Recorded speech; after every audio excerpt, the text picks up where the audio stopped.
বাগধারা, অকট বিকট থেকে শুরু করে এখন কি বলবো বাগধারা সম্পর্কে? বাগধারার একটা মুখস্থ করা একটা সিস্টেম তোমাকে আমি বলি। অনেস্টলি যদি বলি, প্রতিটা বাগধারা নিয়ে লম্বা সময় আমি কথা বলতে পারবো। কারণ এগুলার পিছনে আহ, অনেক ঘটনা আছে, মজার মজার ঘটনা, কোনো রকম পৌরাণিক ঘটনা। যেমন ডক্টর মোহাম্মদ আমিন স্যার, যিনি ওই যে প্রমিত বাংলা ব্যাকরণের রাইটার, দুইজন দেখবা, ডক্টর হায়াত মোহাম্মদ, ডক্টর মোহাম্মদ আমিন। তো ওনার একটা বই আছে, দেখবা, এগুলো সম্পর্কে, পৌরাণিক শব্দকোষ। পুরাণে এই শব্দগুলো কিভাবে তৈরি হয়েছিল, হিন্দু পুরাণে সেখান থেকে ভাষা কিভাবে ঢুকছে, মজা বাবা পড়লে। সমরপাল স্যারের একটা বই আছে প্রবাদের উৎস সন্ধান, আরো মজার বই। কিভাবে প্রবাদগুলো বাগধারাগুলো ভাষায় তৈরি হয়েছে, হিস্ট্রিটা বিহাইন্ড দ্য সিনটা তুমি জানতে পারবে, ভালো লাগে এগুলো পড়লে। তো তোমাদের তো অ্যাডমিশনের সময় এগুলো করার টাইম নেই, পরে টাইম নিয়ে পড়ে নিও। এখন তুমি খালি কোপায় মুখস্থ করবা। এখানে দুই ভাবে করবা। এক, বিগত বছরের প্রশ্ন, এটা হচ্ছে তোমার প্রথম কাজ। দুই, বই আহ তোমার পড়া। এরপরে বই ধরে পড়বা, আগে বিগত বছরের প্রশ্ন এখান থেকে যেগুলো আছে টপিক ভিত্তিক, অধ্যায় ভিত্তিক পড়ে ফেলবা। তাহলে অকট বিকট থেকে শুরু করে সবগুলো এভাবেই করো। তো ভাইয়ার বাগধারা নিয়ে আলোচনা করলাম না, আলোচনা করার জিনিসও না এগুলো, বুঝতেই পারো। তুমি ধৈর্য হারায় ফেলবা। তো চলো বাগধারার প্রবাদ প্রবচন থেকে কেমন প্রশ্ন আসছে সেগুলো নিয়ে একটু কথা বলি। আউলিয়া চাঁদ মানে কি, এটা একটা বাগধারা। আউলিয়া চাঁদ অর্থ কি, অমাবস্যার চাঁদ অর্থ কি, একাদশী বৃহস্পতির অর্থ কি, চাঁদের হাট অর্থ অর্থ কি।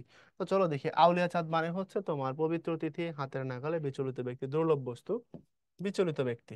থাকে না, দেখবা কেউ কোনো বিষয় না খুব অস্থির হয়ে পড়ে, আবার কেউ কেউ দেখবা অতি ব্যস্ততার ভান ধরে। হ্যাঁ, এগুলো হচ্ছে আউলিয়া চাঁদ। তারপরে আসো, নিচের কোন বাগধারার অর্থ পক্ষপাতিত্ব। পক্ষপাতিত্ব মানে একচোখা, আমরা সমাসের ক্লাসে আলোচনা করেছিলাম। প্রত্যন্ত বহুব্রীহি একচোখা, এটা হ্যাঁ একরোখা। একচোখা দুটি প্রত্যন্ত, একচোখা মানে পক্ষপাত দুষ্ট, একরোখা মানে হচ্ছে ঘাওড়া টাইপের মানুষ। একগুঁয়ে একরোখা এগুলো একই অর্থ দেয়। এরপরে দেখো, রাবণের চিতা এই বাগধারাটার অর্থ কি, চির অশান্তি।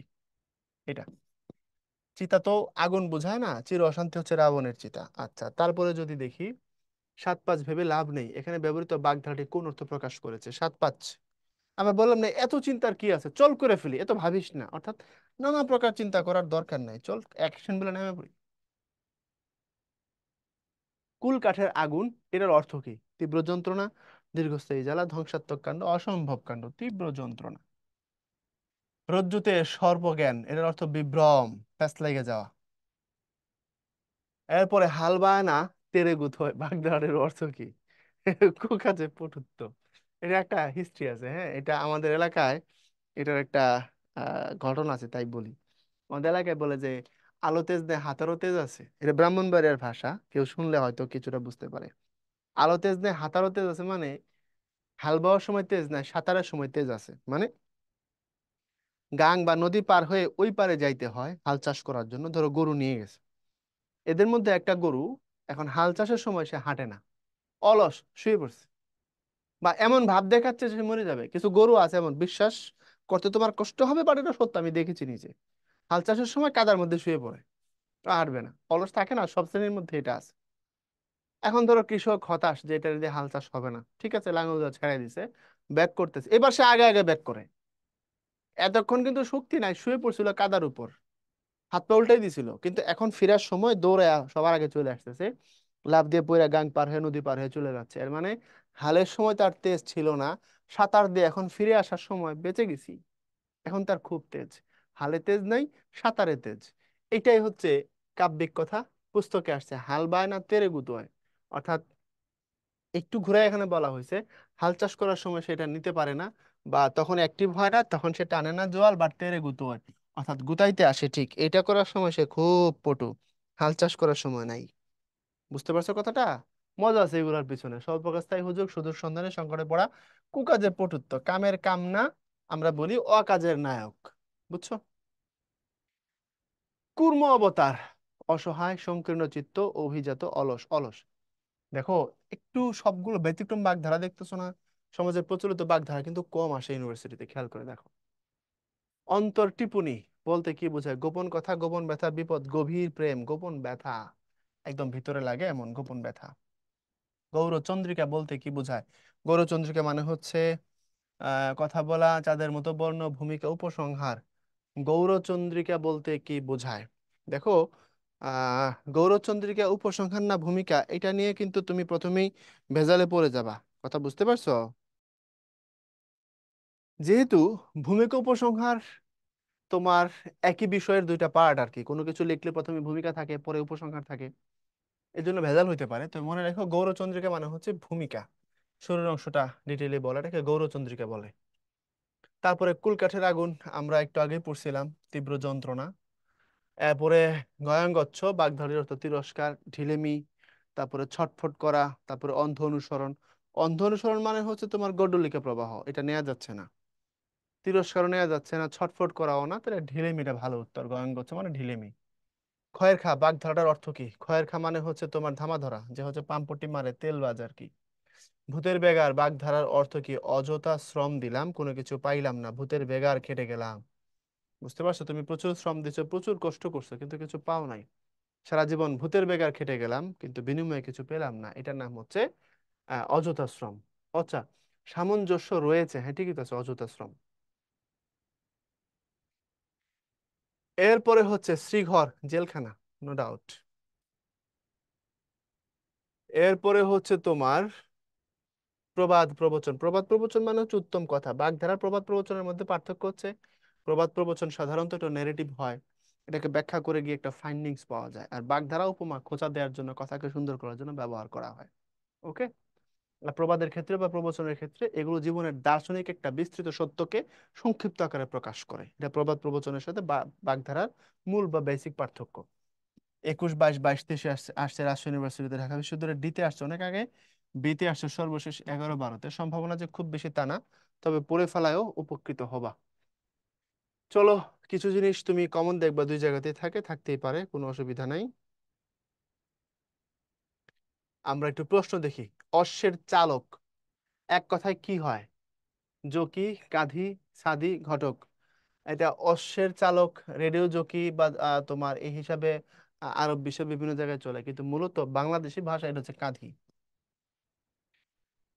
পর্বতের মুশিক প্রসব, বিরাট সম্ভাবনা, কল্পনার আধার, কণ্ঠরোধ করা, কন্যা দান করা। একটু খেয়াল করো। আচ্ছা, এই কাঁধি বানানটা চন্দ্রবিন্দু হয়ে তো একটা ভেজাল বাঁধাইছে, এটা না। অশ্বের চালক, হ্যাঁ এটা মনে পড়ছে, শেখ সাদি রহমতুল্লাহর এই সাদি বানানটা দিয়ে, হ্যাঁ অশ্বের চালক মানে সাদি, ইয়া কাঁধি না ভাই, আই এম সো সরি। এরপরে আসো, পর্বতের মুশিক প্রসব মানে হচ্ছে বিরাট সম্ভাবনা ছিল কিন্তু তুমি পাইছো খুব সামান্য। মুশিক শব্দের অর্থ হচ্ছে ইঁদুর।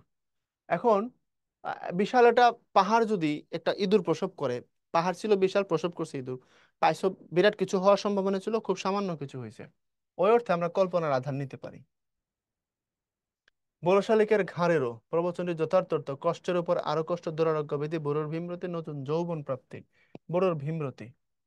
সিং ব্যাঙে বাছুরের দলে, প্রবাদটির অর্থ কি? প্রবাদটির অর্থ বয়স্ক ব্যক্তির ছেলে মানুষই, সিং ভেঙে এখন সে বাছুর হয়ে গেছে।